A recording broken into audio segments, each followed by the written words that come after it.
xanaa ñun julliti Sénégal dañoo far fàtte tay sunu gaal ba te ñoo joowa kay àndandoo te jongal faw mu laaj yagandoo. xanaa ñun julliti Sénégal dañoo far fàtte tay sunu gaal ba te ñoo joowa kay àndandoo te jongal faw mu laaj yagandoo. ku jàngal bay yar dunu gën ku boole jàng ak yara gën te soo jànge te yow yaru woo di gay.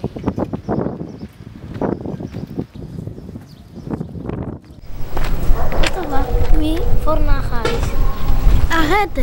Qu'est-ce que tu fais? Tu sais pas à qui ça appartient? Mais non, on l'a trouvé. Ça doit certainement appartenir à quelqu'un. Si ça appartenait à quelqu'un, on l'aurait pas trouvé ici? J'ai une idée, je sais ce qu'on doit faire. Allons demander à ce monsieur, il doit bien connaître à qui est cet argent.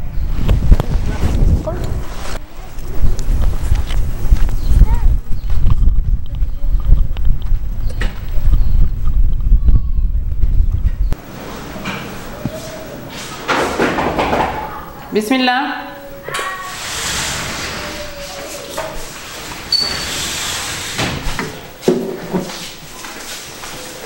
Salam Alaykoum salam wa rahmatullah. Comment vont nos élèves préférés? alhamdulillah. Alhamdulillah. Comment ça se passe en cours? Ça se passe bien? Très bien. Très bien. Alhamdulillah, masha'Allah. Vous avez de bonnes notes? Oui. Vous apprenez bien? Bien sûr. Mais le soir, quand vous rentrez chez vous, est-ce que vous apprenez vos leçons? Bien sûr. Est-ce que vous allongez pas sur le canapé pour regarder la télévision? Non, on a le droit de regarder la télé que samedi et dimanche. Exceptionnellement, parfois vendredi soir. Et parfois, ça dépend juste de papa. D'accord, vous êtes très responsable, c'est une très bonne chose, masha'Allah. Vous savez, les parents se lèvent chaque matin. Maman s'active à l'intérieur, parfois à l'extérieur. Papa sort à l'extérieur le plus souvent. Chacun a son travail. Le travail d'un enfant, c'est d'apprendre, de bien apprendre ses leçons. Salam alaikum, tonton. Salam alaikum, tonton. Salam alaikum. Tonton.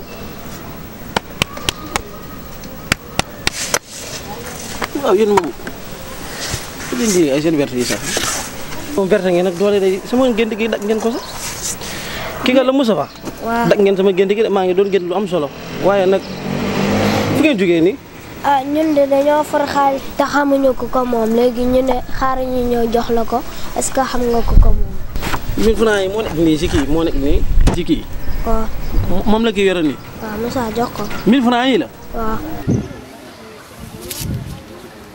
forom xaalis moom du ànd ak wax moom dañ koy def nii ba ñu gis borom ñu daal di ko laaj ndax moo ko moomam déet bu soobee yàlla yéen li ngeen forcé dafa bëri 1000 francs naka la koy foree nit di foree ci ngelaw lu bëri lii ak ci dëkk bu métti bii nii lii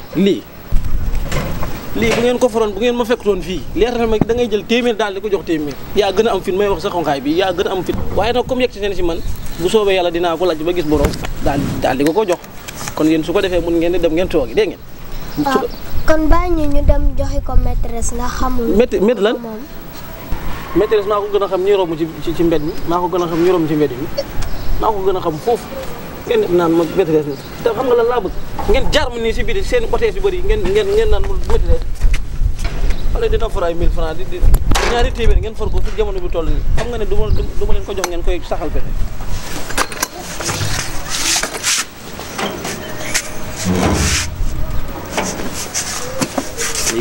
yaxal nañ ma nelaw yëpp waaye dañ ko yaxee neex na trop ni ñu ko yaxee moom 1000 francs du ma ko laaj maîtresse yaa koy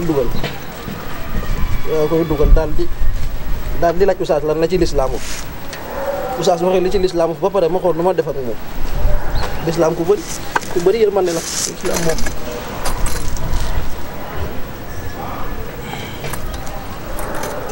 Je vous écoute, qu'est-ce que vous vouliez? C'était juste pour vous poser une question, si c'est possible. Bien sûr. En fait, il y a une de mes amies elle veut changer d'école parce que elle veut venir ici. Parce que Mariam lui en a parlé de cette école. Elle veut changer d'école parce que dans son école, il y a des rumeurs qui s'appellent flashcards. Flashcards? Mais qu'est-ce que c'est que flashcards? C'est des rumeurs écrites par une personne qui est dans la classe ou dans l'école pour divulguer les secrets d'un autre élève, pour parler des rumeurs sur lui, ou même des fois ce sont des bobards. Divulguer les réseaux, divulguer sur les rumeurs, où ça? Sur les réseaux sociaux. D'accord. Ah bon? Et c'est des élèves qui parlent sur le dos des élèves? Oui. C'est pas seulement sur les élèves, mais il y a aussi sur les professeurs. Mais les rumeurs qu'on dit sur les professeurs, elles sont trop graves. Quand j'y pense, non, j'ai même pas envie d'y penser en fait. Ils parlent aussi sur les professeurs? Oui. Mais ça c'est très grave. Mais l'islam n'accepte pas ça. Est-ce que vous avez déjà parlé avec votre professeur, avec Oussaz, de médisance et de calomnie? Non. Non, d'accord. Donc la médisance, c'est le fait de dire quelque chose qui est vrai sur le dos de quelqu'un sans qu'il le sache. La calomnie, c'est le fait de créer quelque chose, de créer un fait et de dire lui il est comme ci ou lui il est comme ça alors que c'est faux. Et c'est très grave. L'islam n'accepte pas ça. D'autant plus qu'il y a un très beau concept au Sénégal qui est le sutura. Une personne, tu ne peux pas divulguer en fait tout ce qu'il fait. Il faut cacher ce qu'il fait. Quand il se trompe, il faut cacher. Le conseiller discrètement et cacher. Mais tu ne peux pas révéler en fait tout ce qu'il fait systématiquement. C'est un beau concept de sutura. Et les personnes qui font du sutura vis-à-vis de leurs concitoyens ou vis-à-vis de d'hommes adama de manière générale, Yom al-Qiyamah, il se peut qu'Allah aussi cache leurs péchés. Donc c'est très très important. Par rapport à ton ami, tu lui diras que malheureusement les enfants ne peuvent pas s'inscrire seuls. Donc il faut qu'elle en parle à ses parents. Il faut qu'elle vienne avec ses parents pour s'inscrire. D'accord? D'accord. Si les parents sont intéressés par l'école, ils viendront ici pour s'inscrire. On lui donnera toutes les modalités.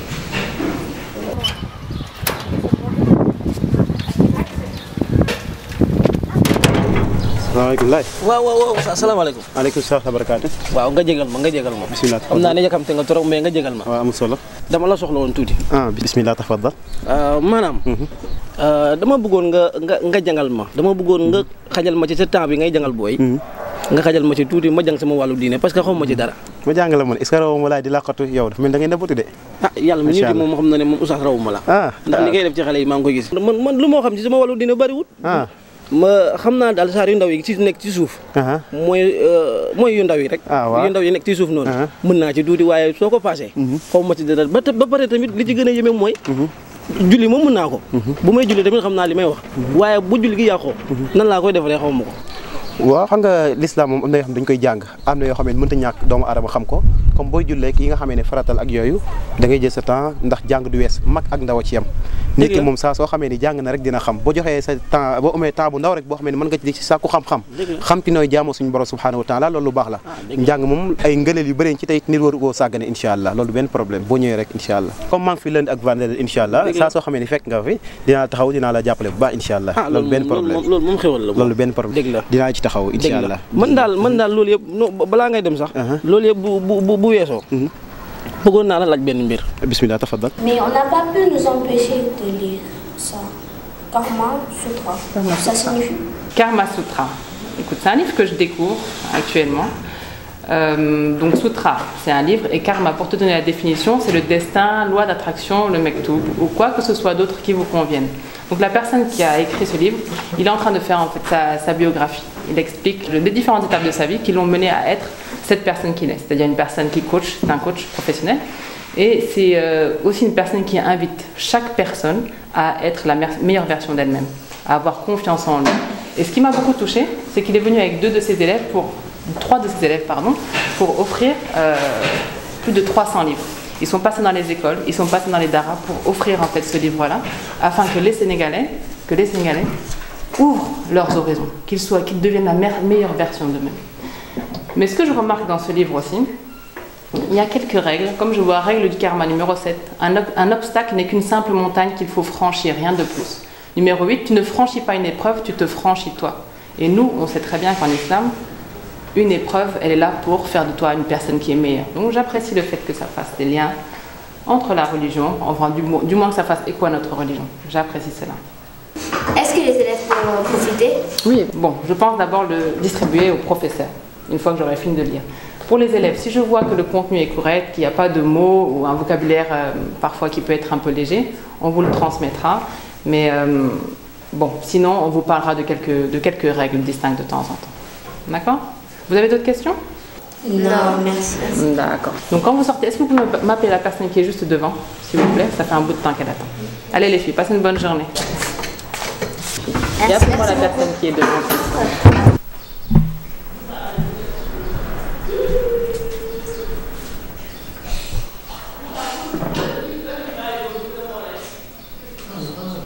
parce que xale yi am na lu ñu for sànq fii nii ci suba si. daal di ma koy dénk. léegi nag bala maa ngi seet boromam maanaam alalu jàmbur boo buñ la ko foree buñ ko foree jox la ko. nga téye ko. l'islam may na la nga lekk wala l'islam lan la ci wax. parce que dama bëggoon am lu ma def ak moom. parce que jamono yi moo xaw a mit fi si sama côté. d'accord léegi dama la doon laaj lan la si l'islam wax. waaw bu fekkee l'islam li mu ciy wax moom xaw na dëppoo ak sama côté moom dinaa ci kontaan loolu mooy su dul loolu mën ngaa gàttal kon maanaam. waaw léegi xam nga l'islam moom li mu digle ci wàllu ku for dara te mooy li gën mooy nga tee ko ba mu mat at. waaye li xale yi jot for jox ma ko bariwul de mën naa xaar ba at mi. waaw bu fekkente ni nag la nga for lu ndaw la xëy na nag mu nga saraxe ko bu ko fee nit ñi mën cee jariñu incha allah daanaka moom moo gën daal incha allah waaye nag bu fekkee loo xam ne lu am solo la da nga dem nga laaj ci bërëb ya nga xam ne nit ñi dañu fay dajaloo ak demee ni ki noonu bu ko defee borom mën a gën a gaaw a feeñ incha allah loolu mooy li gën man léegi dal naa fi xaalis waaye kenn laajul ma ko léegi nag man maa am li ci mënti am rek dinaa dal di la may SMS dinaa dal di la SMS nga répondre li ci diine ji wax waaye yaakaar naa mënut a xaar at de waaw loolu daal yaakaar naa ne jërëjëf waay maa ngi jéglu nag ci temps bi mu jël kon ba leen di incha allah jërëjëf barakallah fiik asalaamaaleykum madame la directrice. Waaleykum salam wa rahmatullah. Ça va? Ça va, alhamdulillah. Alhamdulillah. Machallah. Au fait, je suis la maman de Fatima. fii lay jàngee ci école bi ren la fi ñëw. école bu mu doon jàngee dañ leen di tere ñu voilé wu ñu muuru. loolu moo taxoon ma indi ko fii pour mu jàngee fii. kon fii Sénégal il y a des écoles qui interdisent aux enfants de porter le foulard. Si il y en a des écoles qui interdisent ça te moom dafa nekk jàmbaar vraiment moo taxoon ma bëgg ngeen jàppale ko ci wàllu muuraay bi bu baax a baax comme ça buy jàngi si muy mën di voilé wu. D'accord, machallah fii moom à Baytul Atfal toutes les filles portent le foulard. Parce que le foulard moom ce n'est pas une question de choix du parent. Le foulard c'est un fardeau. C'est obligatoire pour une fille de le porter. Donc ici, toutes les jeunes filles portent le foulard. D'accord, quand c'est obligatoire, c'est ça. Surtout en bas âge, on le rend obligatoire parce que les enfants doivent prendre les bonnes habitudes. Ah, machallah. Comme ça, maman Soumagé, elle portera le foulard, ce sera très naturel pour elle. Mais nous, si nous sommes voilés, en tout cas, il faut leur apprendre.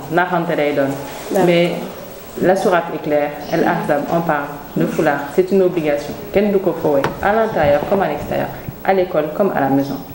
Si elle est avec son papa, avec sa maman, avec ses frères, elle peut retirer son foulard. Mais le cousin qui vient, il faut lui apprendre à porter son foulard devant son cousin, devant les étrangers qui peuvent venir. C'est très important. Et puis le prophète Mohammed sallallahu alayhi wa sallam a bien précisé que les parties qui pouvaient être apparentes restent le visage et les mains. D'accord. Plus vous lui apprenez ça tôt, plus elle pourra le pratiquer, avoir l'habitude d'avoir cette pudeur-là et grandir avec ça. En tout cas, ici, il n'y a pas de problème. Elle portera son foulard et elle sera très épanouie. Ah, machallah. En tout cas, fille, vraiment, machallah, école bi Sénégal, war nañ xam école bi comme ça ñu indi fi sen doom yi ñu mën di jàng diina en même temps de pratiquer sen religion. Vraiment, machallah. Merci. Merci beaucoup, madame la directrice. Vraiment, ça a été un plaisir. Partagez. Merci, salam alaikum. Alaikum salam. Te jogal Faw mu laaj ya gandoo